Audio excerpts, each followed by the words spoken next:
Hello everyone. Today we are going to discuss with absurdism and existentialism. এই দুটো concept তোমাদের মধ্যে আজকে আমি আলোচনা করব। চলো প্রথমে আমি অ্যাবসার্ডিজমের পুরো কনসেপ্টটা বোঝাবো, তারপরে এক্সিস্টেন্সিয়ালিজমের কনসেপ্টটা বোঝাবো। দেখো মনে রাখবে, অ্যাবসার্ডিজম না, এই absurdism is actually a philosophical perspectives that deals or absurdism. আমি তোমাদের ওয়েটিং ফর গোডো পড়া থেকেও আমি বলেছিলাম যে the theatre of the absurd সম্পর্কে। দেখো মনে রাখবে, the theatre of the absurd, এই অ্যাবসার্ডটা কি actually demonstrates absurdity or it shows the existential crisis of the existence. Okay, and it does not provide any solution. Remember, absurdism হচ্ছে ওই absurd কনসেপ্টটা, মানুষের জীবনের যে কোনো মানে নেই, এই জিনিসটাই অ্যাবসার্ডিজম তুলে ধরছে, যে লাইফ ইজ অ্যাকচুয়ালি অ্যাবসার্ড। বুঝতে পারলে? According to Albert Camus, absurd is the result of human desire for clarity and meaning in a world that offers no sense। তাই না? আমরা আরো দেখেছি যে তোমরা যদি the theatre of the absurd ওই মার্টিন এসলিনোর এসেটা পড়ে থাকো, তাহলে তোমরা দেখতে হবে ইউজিন আইনেস্কো অ্যাবসার্ডিটির একটা সংজ্ঞা দিচ্ছেন। আমি কোট করছি, হ্যাঁ। Absurd is that which has no purpose, comma, or goal or objective. Eugene Ionesco এই সংজ্ঞাটা দিচ্ছে। তাহলে আমরা এবার পুরো জিনিসটা, কনসেপ্টটা বুঝবো। মনে রাখবে, এই ল্যাক অফ মিনিং বা ল্যাক অফ আন্ডারস্ট্যান্ডিং বা ল্যাক অফ কমিউনিকেশন, যেটা আমরা ওয়েটিং ফর গোডোর মধ্যে বারবার দেখছিলাম, যেটা ভ্লাদিমির অ্যান্ড স্ট্রাগনের কনভারসেশনে বা কনভারসেশনে আমরা দেখতে পাচ্ছিলাম যে ল্যাক অফ মিনিং বা ল্যাক অফ আন্ডারস্ট্যান্ডিং এর মধ্যে দিয়ে শুরু হয় the notion of tragic silence. দেখবে ওয়েটিং ফর গোডো পড়তে গিয়ে তোমরা সাইলেন্সের কনসেপ্টটা দেখতে হবে, যেটা ট্র্যাজিক সাইলেন্স, কিন্তু যার কিছু বলার নেই। বুঝলে? দিজ থিয়েটার্স, মানে the theatre of the absurd, okay, these theaters did not only want to create the lack of understanding or lack of meaning. Rather, these theaters, through their plot constructions, they wanted to evoke a very symbolic silence. বুঝতে পারলে? And that symbolic silence created, or that symbolic silence actually communicated the existential crisis that human beings were facing in the wake of World War II। মনে রাখবে, world war two এর পর থেকে মানুষের যে এই অ্যাবসার্ডিজমের কনসেপ্টটা মেনলি আসছে। ওকে, এই অ্যাবসার্ডিজমের কনসেপ্টটা আমরা কে দিচ্ছে, কোথা থেকে আনছে, আমরা সব ডিল করব। ওকে, মনে রাখবে এই যে the world wars primarily the holocaust of world war two. হলোকাস্টের ব্যাপারটা তোমরা বোঝো, যে হিটলারের নাজি পার্টি যখন জিউসদের উপর অত্যাচারটা করছে। এই যে the world wars and primarily the holocaust of world war two, এর ফলে যে এত নিরীহ মানুষ মারা যাচ্ছে, সেই কারণে মানুষের কিন্তু গডের প্রতি বিশ্বাসটা উঠে যাচ্ছে, এবং মিনিং, লাইফে যে কোনো মিনিং আছে, এটা ওরা বিলিভ করছে না। তাই the world wars and the primarily the holocaust of world war two, where innocent people are mercilessly murdered in Hitler's gas chamber আর স্ট্যালিনস গুল্যাগ। আমরা স্ট্যালিনকেও জানি, স্ট্যালিনের গুল্যাগ বলে একটা জিনিস, মানে বা হিটলারের গ্যাস চেম্বার, এই জায়গাগুলো আমরা অ্যানিমাল ফার্ম পড়তে গিয়ে স্ট্যালিনের কনসেপ্টটা পেয়েছি, দেখতে পাবে তোমরা। তাহলে কি, বা আমরা হিটলারকে দেখছি, স্ট্যালিনকে দেখছি, মুসোলিনিকে দেখছি, এই যে ওয়ার্ল্ড ওয়ার টু এর সময় এই যে টোটালিটারিয়ান বা মানে ডিকটেটার্স, এদেরকে আমরা ডিকটেটার্স বলবো, এই ডিকটেটার্সদের যে অত্যাচার, সেটা আমরা দেখতে পেয়েছি। না ultimately this meaningless condition or the, যে মানুষজন যে এত মারা যাচ্ছে সাডেনলি, এর ফলে মানুষ জীবনে আর কোনো মানে খুঁজে পাচ্ছে না। এর ফলে মানুষ গডের প্রতি বিশ্বাস হারিয়ে ফেলছে। and it actually lead to us, or it actually lead us to a conclusion that maybe God is not there. Maybe whatever we have thought to be important in life, maybe whatever we consider, maybe whatever we consider to be important in our life does not have any meaning, does not provide any importance to us। কারণ তুমি যে জিনিসটাকে important মনে করছো, within the sudden moment সেই ইম্পর্টেন্সটা থাকছে না। and in our day to day belief, ideological construct are suddenly been shown broken down। বুঝতে পারছো তোমরা একটা জিনিস, যে আমাদের যে ইডিওলজি, আমাদের যে বিশ্বাস, সেটা ভেঙে যাচ্ছে। এর ফলে কি হচ্ছে, then life will appear to be a huge lack, এলএসিকে ল্যাক। ল্যাক অফ মিনিং হতে পারে, ল্যাক অফ আন্ডারস্ট্যান্ডিং হতে পারে, ল্যাক অফ কমিউনিকেশন হতে পারে, ল্যাক অফ লাইফ হতে পারে। মানে লাইফে যেন মিনিংটাই নেই, and in this huge lack we face existential crisis. তুমি এই যখন জীবনের অ্যাবসার্ডিটিটা বুঝবে, তখন তোমার জীবনে এক্সিস্টেন্সিয়াল ক্রাইসিসটা আসবে। যখন তুমি বুঝবে জীবনের কোনো মানে নেই, তখন তোমার মনে হবে আমার অস্তিত্বেরই বা কি দাম আছে। ওই অস্তিত্বের কনসেপ্টটাই তো এক্সিস্টেন্সিয়াল ক্রাইসিস। ওকে, তাহলে এক্সিস্টেন্সিয়াল ক্রাইসিসের মধ্যে দিয়ে যেন নিজেদের চোখে আমরা অ্যাবসার্ড হয়ে যাই। যে এক্সিস্টেন্সটা আমরা লিড করতাম, সেই এক্সিস্টেন্সের সঙ্গেই আমাদের যেন কোনো কানেকশন নেই। It means life becomes meaningless. তার মানে লাইফ যখন মিনিংলেস হয়, জীবন তখন এক্সিস্টেন্সিয়াল ক্রাইসিস সাফার করবে। লাইফ যখন অ্যাবসার্ড হয়ে যাবে, তখন আমরা এক্সিস্টেন্সিয়াল ক্রাইসিসে ভুগবো, এটা মাথায় রাখবে। এবং এই জিনিসটা যখন, এই মিনিংলেস স্টেটটা যখন ক্যাপচার করে অন স্টেজ বা অন টেক্সট আমরা রিপ্রেজেন্ট করি, তখনই কিন্তু অ্যাবসার্ড লিটারেচারের জন্ম হয়। বুঝতে পারলে? তাহলে এই যে মিনিংলেস কন্ডিশনটা আমি যখন টেক্সটে লিখছি বা নাটকে পারফর্ম করছি, তখনই তো অ্যাবসার্ড লিটারেচার হয়ে গেল ওটা, তাই না? Because life appear to be pretty absurd and men, এবং আমি তোমাদের বললাম যে men face various existential crisis in the wake of world war 2, তাই না? যে men face various existential crisis in the world war 2, and as মনে রাখবেন, as man was facing, or as man was facing, or the human beings were facing existential crisis in the World War II. For that reason, absurdities, or these absurd plays like Waiting for Godot, these absurd plays are so very important, যেখানে আমরা দেখছি logical সমস্ত construction ভেঙে যাচ্ছে। Logical বলতে আর কিচ্ছু নেই। এই নাটকগুলোতে আমরা দেখতে পাবো, সেটা রাইনোসেরাস হতে পারে, ওয়েটিং ফর গোডো হতে পারে, এই নাটকগুলোকে আমরা দেখতে পাবো। বুঝতে পারলে? এটা আমাদের মাথায় রাখতে হবে। এবার এই অ্যাবসার্ডিজম, এক্সিস্টেনশিয়ালিজম, এই টার্মগুলো কিন্তু কেউ কয়েন করেছে, জানো তো? ঠিক যেমন আমরা দেখেছি মেটাফিজিক্যাল পোয়েটস, এই টার্মটা কে কয়েন করেছে? Samuel Johnson. তাই তো আমরা যখন দেখেছি, আগেও পড়েছি এটাকে। Similarly the term absurd was coined by Martin Esslin. আমি তোমাদের আগেও বলেছি যে এই মার্টিন এসলিন এই অ্যাবসার্ডিজমের কনসেপ্টটা দিচ্ছে। এই অ্যাবসার্ড টার্মটাকে যে লোকটা কয়েন করছে, সেই লোকটার নাম হচ্ছে Martin Esslin. In his essay theatre of the absurd, the theatre of the absurd, 1962-তে উনি প্রবাবলি এটা লিখেছিলেন। Okay, this theatre of the absurd was actually started in the early 20th century. তাহলে দেখতে পাচ্ছি আমরা 1962 সালে এই বইটা লিখছে। কিন্তু মনে রাখবে, অ্যাবসার্ডিজমের কনসেপ্টটা কোথায় পেলো সেটা আমি তোমাদের একটু পরে গিয়ে বলবো। তাহলে this theatre of the absurd actually commenced in the early 20th century by a group of dramatists who considered themselves intellectuals and wanted to show their reaction to the realistic drama of the 19th century. যে 19th সেঞ্চুরিতে যে ড্রামাগুলো আমরা দেখছি Victorian পিরিয়ডে, সেগুলোর against এই নাটকগুলো আমরা দেখতে পাচ্ছি, যে নাটকে কোনো মিনিং নেই অ্যাবসার্ডিজমের নাটকে। এবার আমার পরের কোয়েশ্চেন বা তোমাদেরও কোয়েশ্চেন হতে পারে, এই Martin এসলিন, who the man who was actually giving the term, who had actually given the term, who had actually coined the term, where did Martin Eslin get the term absurd? মনে রাখবে, Martin এসলিন actually derived the term absurd from Albert Camus, The Myth of Sisyphus, in 1942 probably। 1942 সালে the myth of Sisyphus টেক্সটার থেকে Martin এসলিন এই কনসেপ্টটা কিন্তু নিচ্ছে। এটা কিন্তু মাথায় রাখতে হবে আমাদের। এবার কথাটা হচ্ছে, what is the theatre of absurd? এই থিয়েটার অফ অ্যাবসার্ডের নাটক আন্ডারে তুমি প্রচুর নাটক দেখতে পাবে।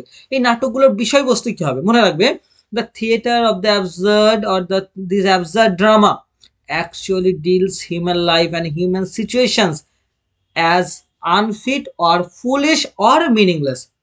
Okay, that if দেখো তোমাদের বলছি, if you understand your life very closely, you will understand that, but if you observe your life very closely, you will understand that there is no meaning in life. এবার এই meaningless জায়গাটা যখন আমি hyperbolic ওয়েতে আমি স্টেজে বা পেজে বা টেক্সটের মধ্যে যখন আমি রিপ্রেজেন্ট করছি, এটাই তো থিয়েটার অফ দ্য অ্যাবসার্ড হয়ে গেল। বুঝতে পারলে? তাহলে দেখো, ঠিক এক্সাম্পল হিসেবে দাদা কেমন হতে পারে? দেখো, আমরা বলতে পারি, দেখো আমরা যে সারাদিন ফেসবুক করি অনেকেই, বা আমরা সারাদিন সেলফি তুলি, আমাদের এই ফেসবুক তোলার হতো আমরা অ্যাবসার্ডিজম অনুযায়ী কি বলছে, না তোমার এই ফেসবুক করার কোনো মানে আছে, না তোমার সেলফি তোলার মানে আছে, না ফ্যাশন করার কোনো মানে আছে, না কোনো কিছুর কোনো মানে নেই। বিকজ আলটিমেটলি, বা তোমার রেস্টুরেন্টে গিয়ে খাওয়ার কোনো মানে আছে, because ultimately we cannot keep this moment of happiness আমরা এই মোমেন্ট অফ হ্যাপিনেসটাকে তো ধরে রাখতে পারবো না, তাই না? সেই জন্যই তো ওইগুলোর কোনো মানে নেই, ওটা একটু পরে গিয়েই ওটা স্মৃতি হয়ে দাঁড়াবে। So life is so very immaterial. আমরা দেখতে পাচ্ছি and Samuel Beckett, you know, the writer Samuel Beckett was considered to be a very well known practitioner of the absurd drama, and মনে রাখবে Waiting for Godot is a masterpiece of absurd drama. In his drama আমি দেখতে পাচ্ছি Waiting for Godot, we see that Beckett uses formless language to present the meaningless experiences of life. I have already told you about that, that the meaningless or formless language actually creates the meaningless experiences of life. So আমি আরো বলতে পারি যে এই waiting for Godot বা the theatre of the absurd, it actually it actually creates a revolution, because because because these plays, মনে রাখবে এই যে the play waiting for Godot is divided into two acts, দুটো অ্যাক্টে করা হয়েছে আমরা জানি, and we here we can see certain major characters like Estragon and Vladimir and Lucky and Pozzo, and especially Estragon and Vladimir, who are waiting for Godot. And it seems that in the drama you see that for half a century they are waiting for Godot, but Godot never comes, remember. And here lies the absurdity of the waiting. এরা যে অপেক্ষাটা করছে কিন্তু Godot আসবে না, এটাই তো absurdity of the waiting. But it actually shows, or the play actually shows, the existential crisis that human beings are facing in the wake of World War II. তাহলে কি হলো যে এক্সিস্টেন্সিয়াল ক্রাইসিসটা আমাদের কখন আসছে? জীবনে যখন আমরা অ্যাবসার্ডিজমে ভুগছি, আমরা যখন বুঝতে পারলাম জীবনে কোনো মিনিং নেই, এটাই অ্যাবসার্ডিজম। কিন্তু তারপরে আমাদের যে অস্তিত্বেরও কোনো দাম নেই, আমরা কি আদৌ আছি? অ্যাম আই এই কোয়েশ্চেনটা, আমি কি আদৌ আছি, এটাই তো একটা এক্সিস্টেন্সিয়াল কোয়েশ্চেন। বুঝতে হবে তোমাকে, এই জায়গাটা কিন্তু খুব ভালো করে ধরতে হবে। এই টেক্সটের মধ্যে অ্যাম আই এই জায়গাটাই খুব ইম্পর্টেন্ট। ওয়েটিং ফর গোডোতে দেখবে একবার বলবে অ্যাম আই, আমি কি আছি আদৌ, এটাই তো এক্সিস্টেন্সিয়াল কনসেপ্টটা ধরছে। তাহলে কি দেখতে পাচ্ছি, modern life after the world wars, especially the first and second world war, man's belief in God is turning to be a dot. Man's belief in God is turning to a dot, মনে রাখবে। and in spite of all your waiting, God will not happen to you, because human beings are facing an existential crisis, or probably God is not there at all, তাই নয় কি? So Albert কামু, আমরা দেখতে পাচ্ছিলাম আগেই এই যে Samuel বেকেটের ওয়েটিং ফর গোডো একটা মাস্টারপিস অফ অ্যাবসার্ডিজম, কিন্তু অ্যাবসার্ডিজমের কনসেপ্টটা যে লোকটা ক্রিয়েট করছে তার নাম Martin Esslin, the theatre of the absurd, নাট মানে এসেটাতে। এবার এই মার্টিন এসলেন এই অ্যাবসার্ড এসের কনসেপ্টটা, অ্যাবসার্ডিজমের কনসেপ্টটা কোথায় পেলেন? অ্যালবার্ট কামুর দ্য মিথ অফ সিসিপাস বইটাতে পেলেন। কি হয়েছিল মিথ অফ সিসিপাসে? Albert Camus was the first person to write about the notion of absurd man. In his 1942 book, The Myth of Sisyphus, he wrote about this absurdism. সেখানে আমরা কি দেখি যে একটা পাহাড়ে আমি কি দেখতে পাচ্ছি, সিসিপাস বলে একজন, মানে Sisyphus was a very important character in Greek mythology. And Sisyphus কে দেখতে পাচ্ছি, সিসিপাসকে একটা জিউস একটা শাস্তি দিয়েছে, পানিশড করেছে, যে সিসিপাস, দেখো Sisyphus led a very bad life. For that reason Sisyphus was chained, মানে সিসিপাস চেইনড দ্য, ব্যাপারটা কি যে দেখো এই সিসিপাসের কনসেপ্ট অনেকগুলো আছে, অনেকগুলো ভার্সন আছে। দেখতে পাচ্ছি as Sisyphus was not leading a very good life, for that reason God actually punished him. পানিশমেন্টটা কি ছিল? As a punishment for his deeds, Sisyphus was taken to Hades the underworld. Okay, and he had been forced to push a giant rock up to a steep hill. মনে রাখবে, মানে একটা বড় পাথরকে তুমি যদি গড়াতে গড়াতে পাথরটা পাহাড়ের চূড়া পর্যন্ত নিয়ে যাও, তাহলে কি হবে? পাথরটা তো আবার নিচে গড়িয়ে পড়বে। এবার বারবার তুমি নিয়ে যাবে, বারবার গড়িয়ে পড়বে। এটাই হচ্ছে অ্যালবার্ট কামুর, মানে এই যে সিসিপাসের এটা পানিশমেন্ট ছিল। তাহলে কি আলটিমেটলি পাথরটা নিয়ে যাওয়ার তো কোনো মানে নেই, আলটিমেটলি আবার গড়িয়ে পড়বে। ঠিক একইভাবে অ্যালবার্ট কামু এই জিনিসটা তুলছেন। Albert Camus use this notion of absurd man by using the Greek myth of Sisyphus in its text, the myth of Sisyphus in 1942। বুঝতে পারলে? তার মানে আমরা দেখতে পাচ্ছি এই কনসেপ্টটা থেকে Martin Esslin the theatre of the absurd এসেটা লিখছেন। তারপরে আমরা দেখতে পাচ্ছি স্যামুয়েল বেকেট বা ইউজেন আইনেস্কো, এরা এটাকে প্র্যাকটিস করছে। তার মানে অ্যাবসার্ডিজমের কনসেপ্ট আসছে কিন্তু অ্যালবার্ট কামুর the myth of Sisyphus 1942 book, তারপরে Martin Esslin the theatre of the absurd লিখছেন সেটা, আর তারপরে আমরা দেখতে পাচ্ছি ওয়েটিং ফর গোডো এই টেক্সটগুলোতে। বুঝতে পারলে? তার মানে আমরা দেখতে পাচ্ছি in the theatre of the absurd meaninglessness of life is communicated. তার মানে meaninglessness of life, meaninglessness of existence, এটাই তো is the main theme of absurd drama. So Martin Eslin was the first person who coined the term theater of the absurd in 1962. Okay, এটা মাথায় রাখতে হবে কিন্তু। তার মানে it was actually an exploration of Albert Camus's the myth of Sisyphus. তাই না? আমরা কি দেখছি, মার্টিন এসলিন কিন্তু মিথ অফ সিসিপাসটাকে এক্সপ্লোর করছে, তাই নয় কি? তার মানে এবং এই দেখো এই মার্টিন এসলিনকে যে একটা প্রপার ফাউন্ডেশন দিল মানে মিথ অফ সিসিপাস, তারপর থেকেই তো থিয়েটার অফ দ্য অ্যাবসার্ড টার্মটা ক্রিয়েট করলো। এবার এসলিন ওয়াজ অলসো মানে Esslin, not only Esslin but Friedrich Nietzsche also pronounced the death of God in the late 19th century. এই যে ফ্রেডরিক নিৎসে, ইনিও একজন ফিলোসফার ছিলেন, ইনি বলছেন যে গড বলতে কেউ আর নেই। তার মানে দেখো ইট ওয়াজ আ ব্লাসফেমিক কমেন্ট। ব্লাসফেমিক মানে কি? ব্লাসফেমি মানে যেটা পুরোপুরি BLASPHEMY, মানে যেটা সবার চিন্তাধারাকে বদলে দেবে, মানে একটা এমন একটা ব্লাসফেমি মানে যেটা সবকিছুকে নাড়িয়ে দেবে। এবার এরা এই লোকগুলো সবাই মনে করছে যে গডের প্রেজেন্স বলতে কিছু নেই। তাহলে if God does not exist then why should we maintain moral and religious laws? আমাদের তো মনে হতেই পারে যে গড যদি নাই থাকে তাহলে আমরা কেন এত লজ মানবো, এত মেনটেন করবো, এত কেন religious laws, moral laws maintain করবো? Because if we do not follow those rules then ultimately society will break down and there will be chaos and nihilism. Nihilism মানে কি? আলটিমেটলি কিছুই থাকবে না। দেখো সোসাইটিতে যদি তুমি গডকে না মানো, দেখো গড আছে কি নেই সেটা নিজস্ব বিশ্বাস, ওরা মনে করতো নেই এই লেখকগুলো। আমার মনে হয় যে আছে, তোমার মনে হতে পারে আছে, সবার এক একটা মতবাদ। আমার মনে হয় যেমন God is obviously God is there, I personally feel that it is my believe. ভালো করে বুঝবে, এটা আমার নিজস্ব ব্যাপার। তার মানে কি হচ্ছে, যদি এরা বিশ্বাস করছে যে গড বলতে কেউ নেই তাহলে গডকে মানবোটা কেন? মনে রাখবে, ওটা গড যদি না থাকে তাহলে তুমি ভয়টা কাকে করবে? সোসাইটি তো উইল বি কোল্যাপস ডাউন, তাই নয় কি? Ultimately society will be engulfed in a type of nihilism and chaos। Ultimately কিছুই থাকবে না, nihilism will be there. For that reason we need to obey those rules or we need to obey God. বুঝতে পারলে? এবার নিৎসে বলছে, নিৎসে কি বলছে দেখো, নিৎসে বলছে আমাদের হেভেনের দিকে তাকিয়ে থাকতে হবে না, আমাদের হেলের দিকে তাকিয়ে ভয় পেতে হবে না। বুঝতে পারলে? মানে after that there is nothing. বুঝতে পারলে? লাইফ ইজ তাহলে কি হলো? লাইফ ইজ পোস্ট মানে ইনটু নাথিংনেস।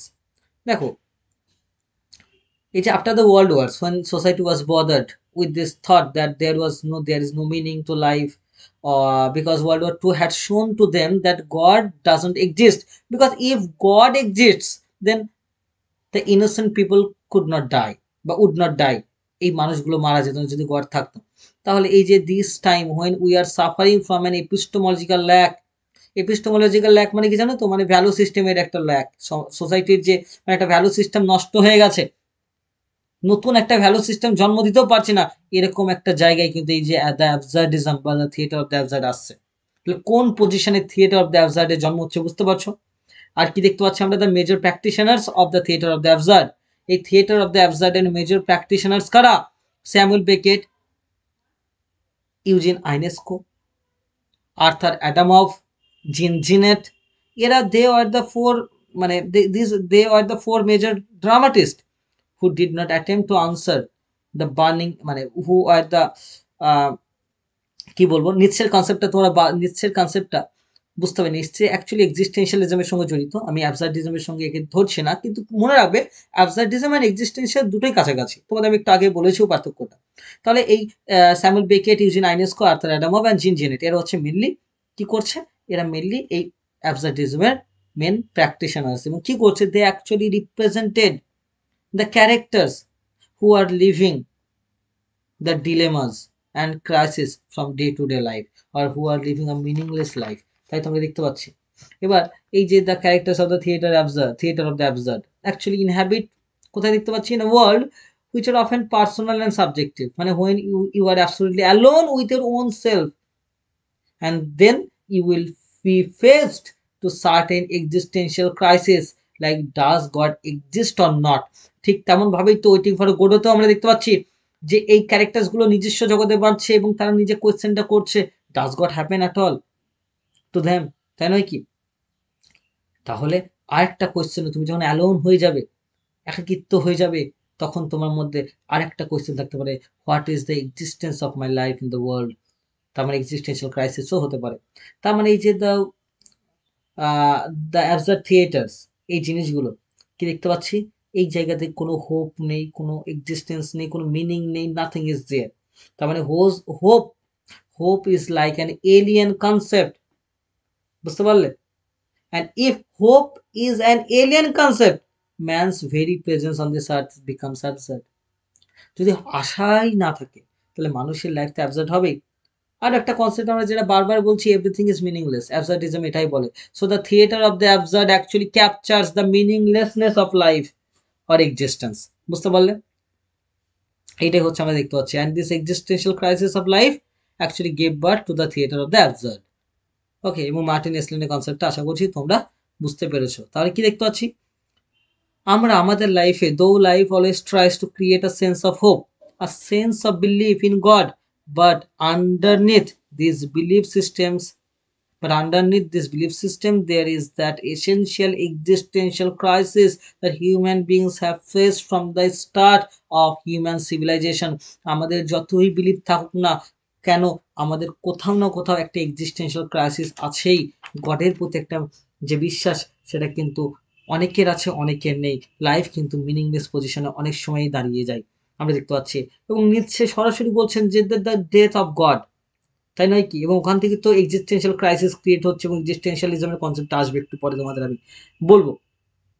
ওকে, তার মানে আমরা কি দেখতে পাচ্ছি, যে এই আরেকটা জিনিস, ফর্ম বলে কিছু থাকবে না। ওকে, এই এক্সিস্টেন্সিয়াল বা অ্যাবসার্ড প্লেসগুলোতে। ওকে, তাহলে দেখতে পাচ্ছি এই এক্সিস্টেন্সিয়ালিজমের যুগে, মানে অ্যাবসার্ডিজমের যুগে আমাদের নিজস্ব ইন্ডিভিজুয়ালিজম কিন্তু নেই। তাই তো দেখো, when we are reading Eugene Ionesco, যখন তুমি আইনেস্কোকে পড়বে, will see that absurdity of a man is represented and absurdity of a man's existence is being represented. দেখো, অ্যাবসার্ডিটি অফ ম্যানস এক্সিস্টেন্স বা absurdity of man's existence is partly a result of his being compelled to exist without the individualism in a society. দেখো, Eugene আইনেস্কো তুমি যখন পড়বে তখন তুমি বুঝতে পারবে অ্যাবসার্ডিজম কেন আসছে। কারণ আমরা নিজেদের ইন্ডিভিজুয়ালিটিকে গুরুত্ব দিচ্ছি না। মনে আছে দ্য আননোন সিটিজেন পড়িয়েছি, আননোন সিটিজেন আমরা পড়েছি বাই ডাব্লিউবি, বাই প্রবাবলি ইয়ার্সের লেখা দ্য আননোন সিটিজেন, আমার মনে পড়ছে না, বা রাইটারটার নাম হচ্ছে আননোন সিটিজেনের, যাই হোক না কেন আমার মনে পড়ছে না, ডাব্লিউ ওয়েন বা কেউ একজন হবে।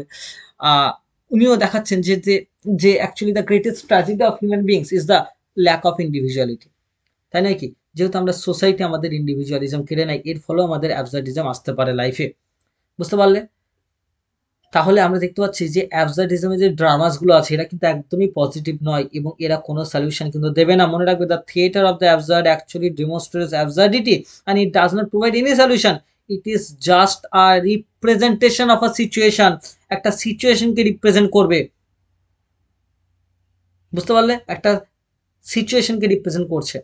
তাহলে the theatre of the absurd actually demonstrates the illogicality of the world we are living. Nothing is ever settled, nothing happens, nothing comes, nothing goes. There are no positive statements, there are no conclusions also in the theaters of the absurd. তাই তো আমরা দেখতে পাচ্ছি, এগুলো কিন্তু আমাদের মনে রাখতে হবে। কিন্তু কোথাও না কোথাও ওই বিং ইন নাথিংনেস বা the myth of Sisyphus, the plague, Kafka's যে নভেল, এগুলোতে আমরা কোথাও না কোথাও একটা সলিউশন কিন্তু অ্যাবসার্ডিজমের দেখতে পাচ্ছি, এবং সেই সলিউশন সম্পর্কে তোমাদের আমি বলবো। দেখো, এই যে আমাদের অ্যাবসার্ডিজমের তাহলে কনসেপ্টটা বুঝতে গেলে মনে রাখতে হবে যে দ্য মিথ অফ সিসিপাস খুব ইম্পর্টেন্ট, তারপরে the theatre of the absurd, ওই যে এসেটা মার্টিন এসলেনের, ওটা খুব ইম্পর্টেন্ট। আর তারপরে আমাদের তো এই চারটে রাইটার আছেই, যে আমাদের বেকেট আছে, আইনেস্কো আছে, আর তো অ্যাডামব আছে, জিনেট আছে, এদেরকে পড়লে আমাদের অ্যাবসার্ডিজমের কনসেপ্টটা পুরো ক্লিয়ার হয়ে যাবে। মনে রাখবে, the theatre of the absurd কিন্তু কিচ্ছু ঠিক, মানে ঠিক বলে ধরে নিতে, মানে তুমি থিয়েটার অফ দ্য অ্যাবসার্ড পড়বে তো মনে রাখবে এখানে কোনো সলিউশন কিন্তু দেবে না, no solution, no resolution, no conclusion, বুঝতে পারলে? তার মানে মনে রাখবে অ্যালবার্ট কামু কি বলেছিল, যেটা তোমাদের প্রথমেই বলেছিলাম, absurd is the result of human desire absurd কেন হচ্ছে? মানুষের ডিজায়ারটার জন্য, ইচ্ছার জন্য, for clarity and meaning in a world that offers no sense. মানুষ এমন একটা জগতে মিনিং খুঁজতে চাইছে যে জগতে মিনিংই নেই, এই কারণে লাইফে অ্যাবসার্ডিজম আসবে। বুঝতে পারলে? এই জায়গাগুলোর মধ্যে আমাদের মাথায় রাখতে হবে। কিন্তু মনে রাখবে যে অ্যাবসার্ডিজমের অ্যাকর্ডিং টু অ্যালবার্ট কামু, মানুষজন অ্যাবসার্ডিজমের বিভিন্ন রিয়াক্ট করে। কি করে? দেখবে, মনে রাখবে, কেউ কমিট সুইসাইড, যেটা আমরা ওয়েটিং ফর গোটোতে দেখেছি, যে লাইফ ইজ অ্যাবসার্ড, তাহলে বেঁচে থেকে কি লাভ, দে কমিট সুইসাইড, এটা করে থাকে, যেটা একদমই অ্যালবার্ট কামু নিজেই এটাকে রিজেক্ট করছেন। এইটা কখনোই রেসপন্স হতে পারে না অ্যাবসার্ডিজমের। তারপরে কি দেখতে পাচ্ছি আমরা, অনেকেই কি করে, যেহেতু মিনিং খুঁজে পাচ্ছে না, অনেকে আবার রিলিজিয়নের প্রতি মিনিং খোঁজার জন্য তারা রিলিজিয়নের প্রতি বা একটা নির্দিষ্ট ইডিওলজির প্রতি চলে যেতে পারে। আর একটা হতে পারে অ্যাকসেপ্টেন্স অফ দ্য অ্যাবসার্ড। মানুষ অনেকেই এই জিনিসটাকে মেনে নিচ্ছে যে লাইফে কোনো অ্যাবসার্ডিজম আছে, এটা মানুষ মেনে নিচ্ছে। তাহলে কি বলে রাখবে, Camus advocates for rebellions against the absurd by living fully embracing freedom and creating personal meaning. Camus বলছে, নিজে এই জিনিসটা স্বীকার করো যে লাইফ ইজ অ্যাবসার্ড, কিন্তু নিজে এবং মিনিংটা ক্রিয়েট করো নিজে নিজে। এটাই তো একটা, মানে এই অ্যাবসার্ডিজমের বিরুদ্ধে আমাদের কি করা উচিত, অ্যালবার্ট কামু কিন্তু আমাদের বলে দিচ্ছে, মানে we must face this meaningless situation. এবং আমাদের মনে রাখতে হবে, যতটুকু মোমেন্টের মধ্যে বাঁচতে হবে, নিজের মধ্যে ক্রিয়েটিং পার্সোনাল মিনিং ক্রিয়েট করতে হবে। এটাই হচ্ছে অ্যাবসার্ডিজমের মেন কনসেপ্ট। ওকে, আমরা এই কনসেপ্টগুলো কিন্তু মেনলি অ্যাবসার্ডিজমে দেখতে পাবো। বুঝতে পারলে? আবার এক্সিস্টেন্সিয়ালিজমে গিয়েও তুমি দেখতে পাবে যে মানে মানে এক্সিস্টেন্সিয়ালিজমে, চলো আমি তোমাদের এক্সিস্টেন্সিয়ালিজমটা আগে বোঝাই, তবে তোমাদের আমি আরো বোঝাবো। আশা করছি অ্যাবসার্ডিজম পুরোপুরি ক্লিয়ার হয়েছে। ওকে, চলো এবার আমি next, now I will be discussing the notion of existentialism. Okay, দেখো অ্যাবসার্ডিজমের তাহলে লাস্ট মোমেন্টে কি দেখছি, অ্যালবার্ট কামু বলছে লাইফকে অ্যাবজেক্ট থেকে সরতে গেলে তুমি প্রেজেন্ট মোমেন্টকে এনজয় করো। মানে কার্পে ডিয়ামের সেই নোশনটা, মোমেন্টের মধ্যে বাঁচো এবং তুমি এটা স্বীকার করে নাও। বুঝতে পারলে? কিন্তু এক্সিস্টেন্সিয়ালিজম কি বলবে জানো তো, যে দেখো এক্সিস্টেন্সিয়ালিজম হচ্ছে ইন্ডিভিজুয়ালকে এনকারেজ করবে যে নিজে নিজে বাঁচো। মানে যাই হোক, আমি তোমাদের পুরো কনসেপ্টটাকে শেখাতে হবে, না হলে কিন্তু ক্লিয়ার হবে না। চলো, দ্য নোশন অফ এক্সিস্টেন্সিয়ালিজম, যেটা আমি এতক্ষণ পর্যন্ত বলতে চাইছিলাম। দেখো, নোশন অফ এক্সিস্টেন্সিয়ালিজম বলতে, this term is coined by Gabriel Marcel, MARCEL, Gabriel Marcel. Existentialism is an emotional construct of the mind that was primarily prevalent during the Second World War scenario. This is a 20th century term and it actually carries with itself different meanings, themes, and this was primarily a philosophical movement that is started or flourished after the Second World War in France mainly. Okay, এই জায়গাগুলো আমরা দেখতে পাচ্ছি। Existentialism বলতে আমরা কি বোঝাই, primarily there must be a focus on the individual and is relation to God. এখানে আমরা দেখতে পাচ্ছি মানুষের সঙ্গে গডের রিলেশনটা দেখতে পাবো। আচ্ছা, why we as an individual exist, আমরা কেন বেঁচে আছি, এই কোয়েশ্চেনটা ফেস করতে হবে। And what is the role of that existence, আমাদের কেন এই রোলটা কি, বেঁচে থাকার কারণটা কি, আমাদের এর অর্থটাই বা কি। বুঝতে পারলে? এই জায়গাগুলো কিন্তু আমাদের দেখতে হবে। ঠিক আছে, এক্সিস্টেন্সিয়ালিজমে তুমি এটা দেখতে হবে। দেখো এক্সিস্টেন্সিয়ালিজম বলতে কি বলছে, এক্সিস্টেন্সিয়ালিজম দেখো is a philosophical movement that emphasises individuals experience, freedom and choice. এবং মনে রাখবে, এক্সিস্টেন্সিয়ালিজম কি বলবে, যে লাইফের যে এক্সিস্টেন্স আছে কি নেই, এইটা নিয়ে তুমি যখন পড়াশোনা করছো যে থিওরিতে, এটা হচ্ছে এক্সিস্টেন্সিয়ালিজম। আর এক্সিস্টেন্সিয়াল ক্রাইসিসটা কি, যখন তুমি বুঝে যাবে তোমার এক্সিস্টেন্সের কোনো দাম নেই, কোনো ভ্যালু নেই।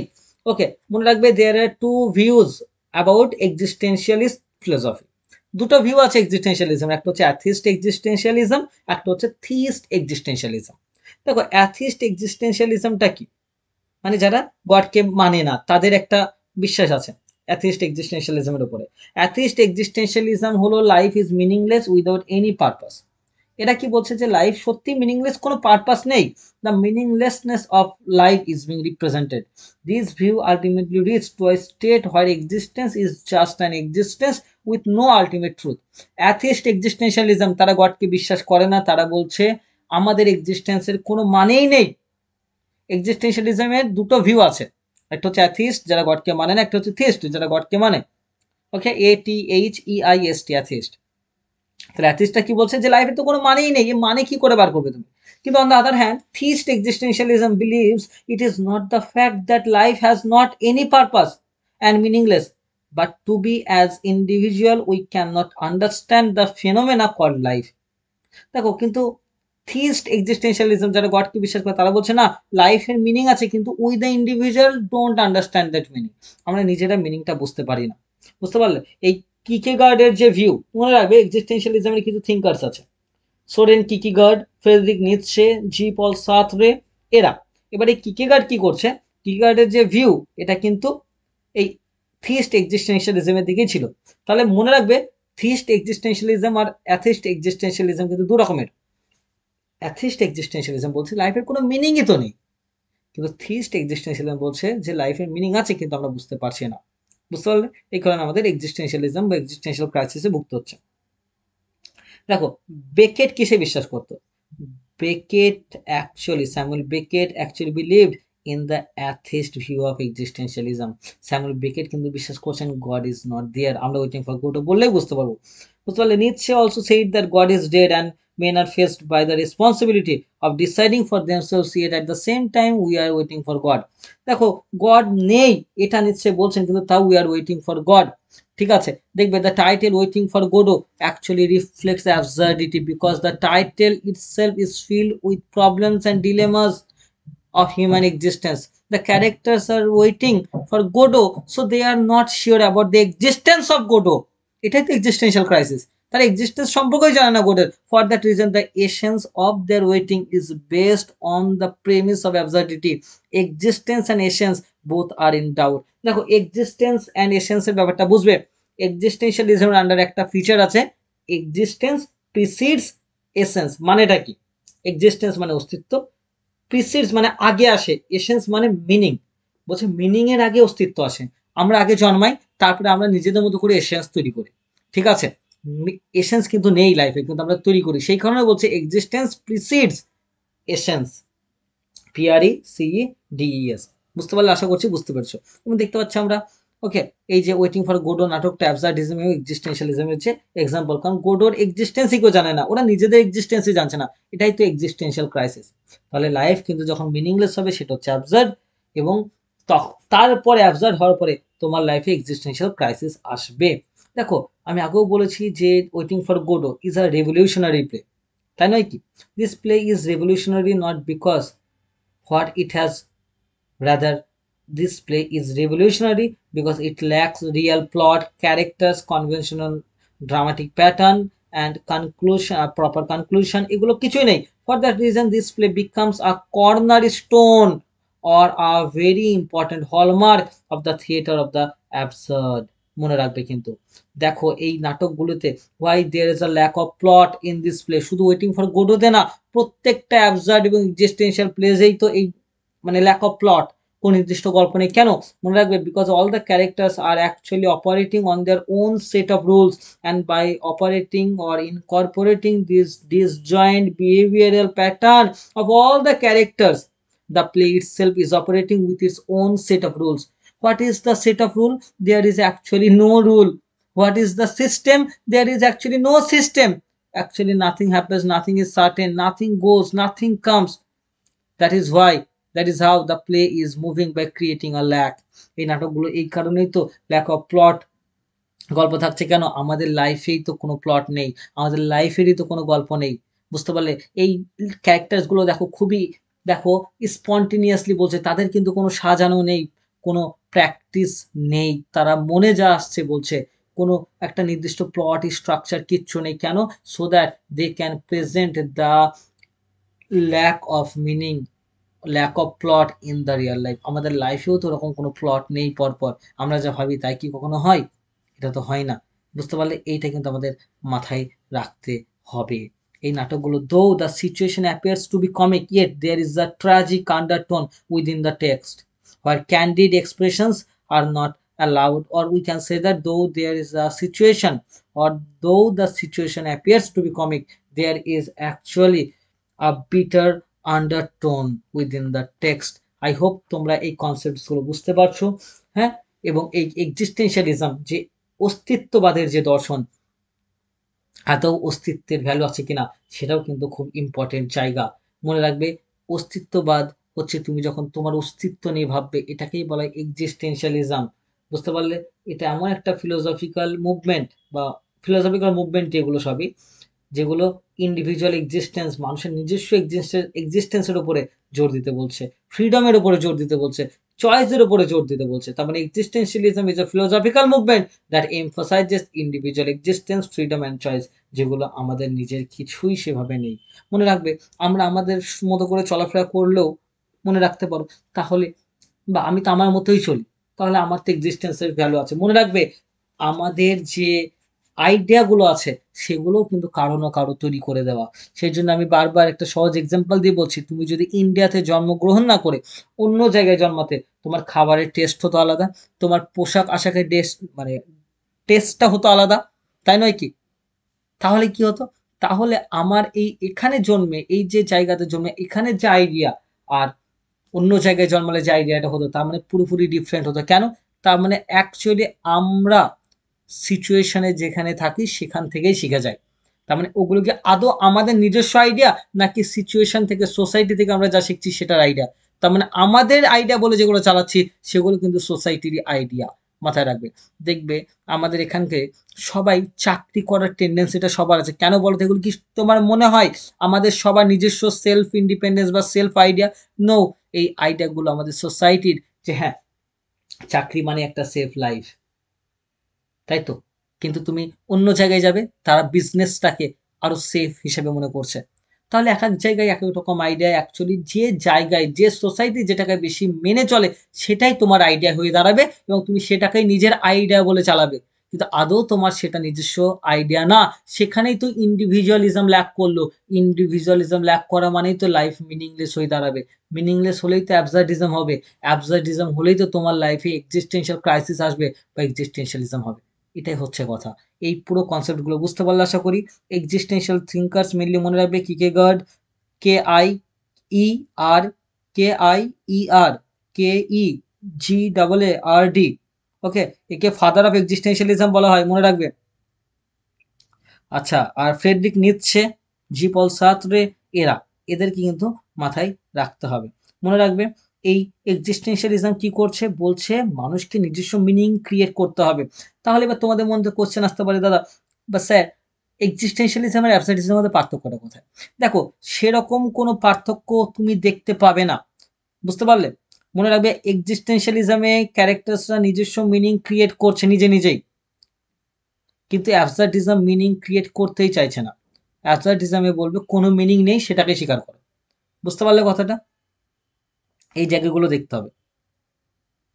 যে আর কি দেখতে পাচ্ছি আমরা? দেখো, এই এক্সিস্টেন্সিয়ালিজমে it emphasizes personal freedom and responsibility, যে তোমার এক্সিস্টেন্স তোমাকে নিজে মেনে নিতে হবে, নিজে মিনিং ক্রিয়েট করতে হবে, যেটা অ্যাবসার্ডিজম ডিলিট করছে। অ্যাবসার্ডিজম বলছে যে it is actually a futile attempt to seek meaning. Meaning খোঁজাটাই বৃথা। মিনিং খোঁজা সম্ভব না, কারণ মিনিং বলতেই তো নেই, যেটা আমরা ওই অ্যাথিস্ট এক্সিস্টেন্সিয়ালিজমের মধ্যে অনেকটা দেখতে পাচ্ছিলাম। কিন্তু এক্সিস্টেন্সিয়ালিজমে বলছে নিজে মিনিং ক্রিয়েট করতে হবে। থিস্ট এক্সিস্টেন্সিয়ালিস্টরা কি বলছে? যে অবভিয়াসলি গড ইজ দেয়ার, লাইফের পারপাস আছে, আমরাই বুঝতে পারছি না, তাই আমাদেরকে মিনিংটা ক্রিয়েট করতে হবে। ঠিক আছে, এই জায়গাগুলো দেখতে হবে। আবার যেমন নিচ্ছে, নিচ্ছে বলছে যে গড ইজ ডেড, অ্যাথিস্ট এক্সিস্টেন্সিয়ালিজমের কথাটা। তাহলে কি হলো আলটিমেটলি? এক্সিস্টেন্সিয়ালিজম কোথাও না কোথাও নিজে নিজে মিনিং ক্রিয়েট, মানে এর সলিউশনটা কি? এক্সিস্টেন্সিয়ালিজম বা এক্সিস্টেন্সিয়ালিস্টরা যে সলিউশনটা দিচ্ছে, আমাদেরকে নিজে মিনিং খুঁজে নিতে হবে। কিন্তু অ্যাবসার্ডিজম বলছে যে না, মিনিং খোঁজা কিন্তু সম্ভব না। এর তাহলে রিয়াকশনটা কি করবে? অ্যাবসার্ডিজম লাইফ নিয়ে বেঁচে থাকবো? বলছে হ্যাঁ। তোমরা কি করবে? অ্যালবার্ট কামু যেমন বলেছে যে বেঁচে থাকো, মোমেন্টের মধ্যে বাঁচো। ঠিক আছে? এবং বোঝো যে অ্যাবসার্ড, লাইফ ইজ অ্যাবসার্ড, কিন্তু এই মোমেন্টের মধ্যে বাঁচতে হবে। বুঝতে পারলে? Okay, thank you very much. আশা করছি পুরো জিনিসটা ক্লিয়ার হয়েছে। এইগুলো কিন্তু পুরোপুরি পোস্ট মডার্নিজমের concept. Okay, thank you very much.